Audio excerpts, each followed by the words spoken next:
की भौगोलिक विशेषताओं का उसके इतिहास पर प्रभाव जो ई बुक के पेज नंबर 5-6 पर है पढ़ने जा रहे हैं। इससे पहले हम इस पाठ में पंजाब के नाम में परिवर्तन, विभिन्न कालों में पंजाब की सीमाएं, पंजाब की भौगोलिक विशेषताएं के बारे में पढ़ा। आज हम पंजाब की भौगोलिक विशेषताओं का उसके इतिहास पर प्रभाव पॉइंट पढ़ रहे हैं। आओ पाठ शुरू करते हैं। पंजाब की भौगोलिक विशेषताओं का उसके इतिहास पर प्रभाव। Influence of the physical features of Punjab on its history. पहला पॉइंट है पंजाब भारत का प्रवेश द्वार। Punjab as a gateway of India. Punjab की भौगोलिक विशेषताओं का इसकी धरती के इतिहास पर गहरा प्रभाव रहा है। इसकी भौगोलिक स्थिति ने उसे भारत का मुख्य द्वार बना दिया है।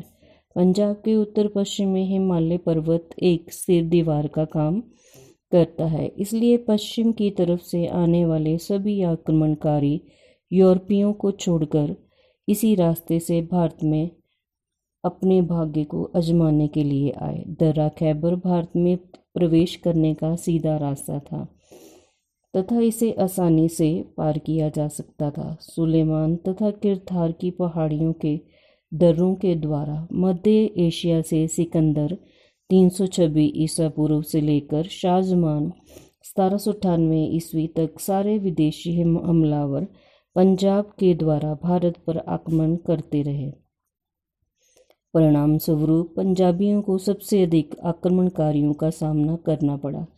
यही कारण है कि भारत की बहुत सी महत्वपूर्ण लड़ाइयाँ, तराइन तरावड़ी की दोनों लड़ाई तथा पानीपत के तीनों युद्ध इसी धरती पर लड़ी गई। इस तरह से अपनी भौगोलिक स्थिति के कारण पंजाब को मुख्यतः विदेशी आक्रमणकारियों का शिकार होना पड़ा। भारत में जितने भी हमलावर आए, केवल यूरोपियनों को छोड़कर सभी ने भारत पर हमला करने के लिए पंजाब का रास्ता चुना। डियर स्टूडेंट्स, पंजाब भारत का प्रवेश द्वार रहा है। प्रवेश द्वार से अभिप्राय भारत में जितने भी हमलावर से भाव हमला करने वाले आए, यूरोपियनों को छोड़कर बाकी सारे हमलावर पंजाब के थ्रू ही भारत में प्रवेश पा सके। पंजाब की भौगोलिक स्थिति ने इसके इतिहास पर बड़ा प्रभाव डाला। हमलावरों के सबसे पहले पंजाब पर हमला करने के कारण भारत की बहुत सारी और बहुत महत्वपूर्ण लड़ाइयाँ इसी धरती पर लड़ी गईं, जिनमें से तराइन की दोनों लड़ाइयाँ तथा पानीपत के तीनों युद्धों का नाम लिया जा सकता है। दर्रा खैबर, दर्रा मीन्स पहाड़ी रास्ता, पंजाब में आने के लिए सीधा रास्ता था और इसे आसानी से लांघा जा सकता था। सुलेमान और किरथार की पहाड़ियों के दर्रों द्वारा मध्य एशिया से सिकंदर और अफगानिस्तान से शाहजहां जैसे हमलावर भारत में आए। पंजाब के लोग इसी कारण जुझारू और बहादुर हैं, क्योंकि उनको हर समय हमलावरों का सामना करने के लिए तैयार रहना पड़ता था। अगर तो हमलावर पंजाबियों को हरा लेते थे तो बाकी भारत पर राज्य कर सकते थे, नहीं तो उनको पंजाब से वापस अपने देश जाना पड़ता था। इसलिए पंजाब को प्रवेश द्वार कहा जाता था। आगे पाठ पढ़ते हैं। हमारा नेक्स्ट पॉइंट है, सेकंड पॉइंट, पंजाब के दरियाओं का प्रभाव। Effects of the reverse of Punjab. Punjab के दरियाओं ने इसके इतिहास पर गहरा प्रभाव डाला है। ये दरिया लगभग सारा वर्ष बहते हैं, जिस कारण ये प्रांतों के बीच सीमा का काम करते रहे हैं। सतलुज दरिया अंग्रेजों तथा महाराजा रणजीत सिंह के राज्यों के बीच में सीमा का काम करता रहा है। आज भी रावी दरिया का कुछ भाग हिंद पाक सीमा का काम देता है। कई बार दरियाओं में बाढ़ के आ जाने के कारण उन्होंने आक्रमणकारियों को रोकने का काम भी किया है। दरियाओं के द्वारा व्यापार होता है। उन्होंने पंजाब के व्यापार में वृद्धि करके उसकी आर्थिक स्थिति को मजबूत किया। डियर स्टूडेंट्स, पंजाब के दरियाओं ने सदा शत्रु के बढ़ते कदमों को रोका है। बाढ़ के दिनों में तो यहाँ के दरिया समुद्र का रूप धारण कर लेते हैं और उन्हें पार करना असंभव हो जाता है। जहाँ के दरिया जहाँ हमलावरों के मार्ग में बाधा बने, वहीं ये उनके लिए मार्गदर्शक भी बने। लगभग सभी हमलावर अपने विस्तार क्षेत्र का अनुमान इन्हीं नदियों की दूरी के आधार पर ही लगाते थे। पंजाब के दरियाओं ने प्राकृतिक सीमाओं का काम किया। सतलुज दरिया अंग्रेजों और महाराजा रणजीत सिंह के राज्यों के बीच में सीमा का काम करता रहा है। आज भी रावी दरिया का कुछ भाग भारत पाकिस्तान सीमा का काम करता है। मुगल शासकों ने अपनी सरकारों तथा सूबों की सीमाओं का काम इन्हीं दरियाओं से लिया।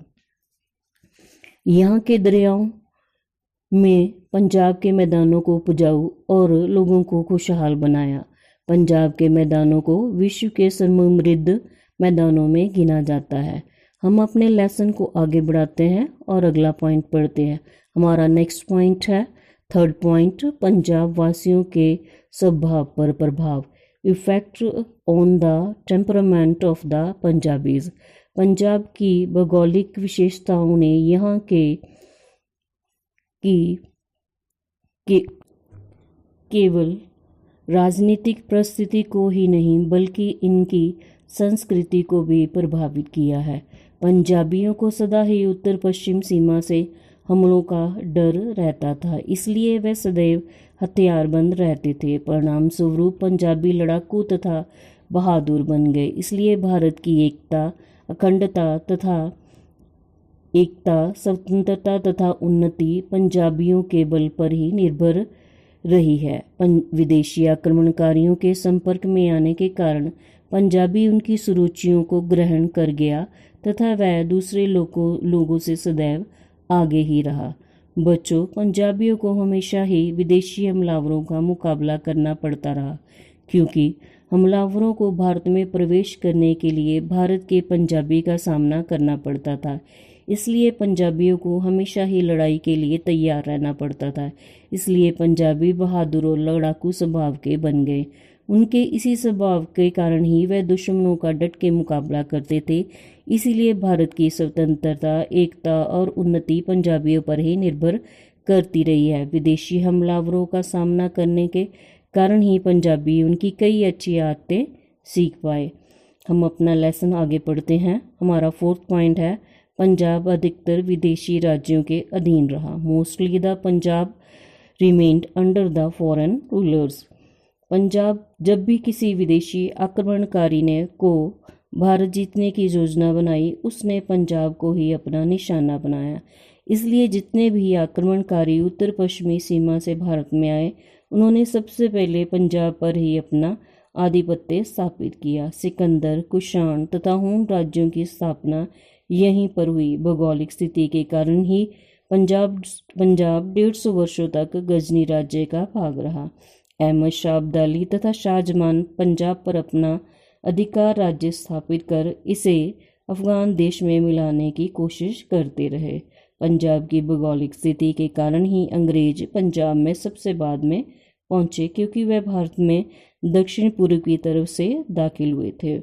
बच्चों, जब भी किसी विदेशी हमलावर को भारत के ऊपर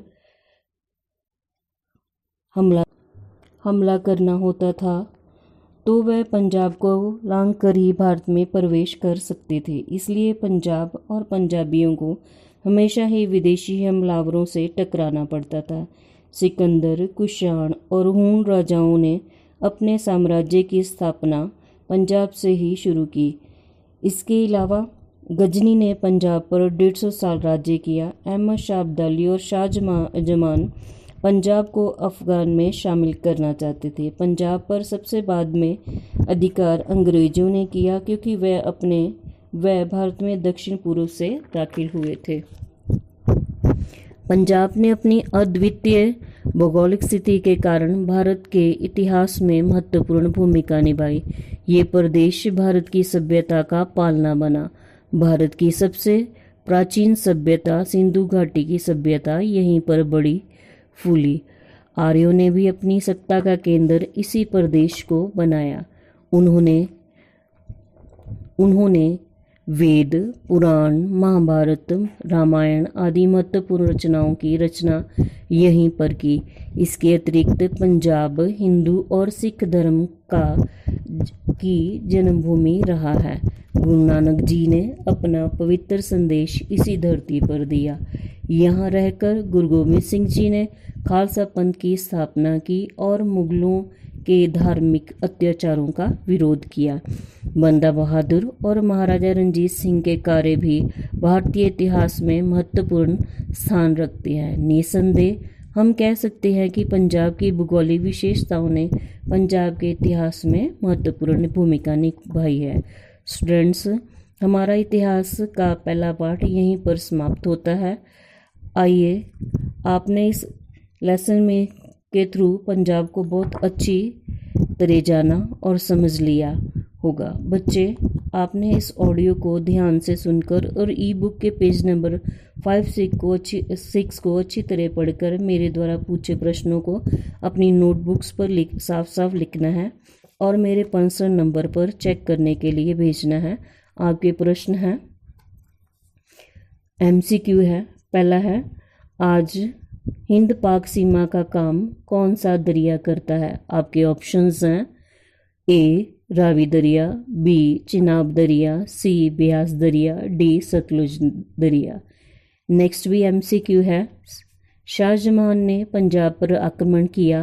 ऑप्शंस हैं आपके 1811 ईस्वी में, B 1798 ईस्वी में, C 1757 ईस्वी में, D 1794 ईस्वी में।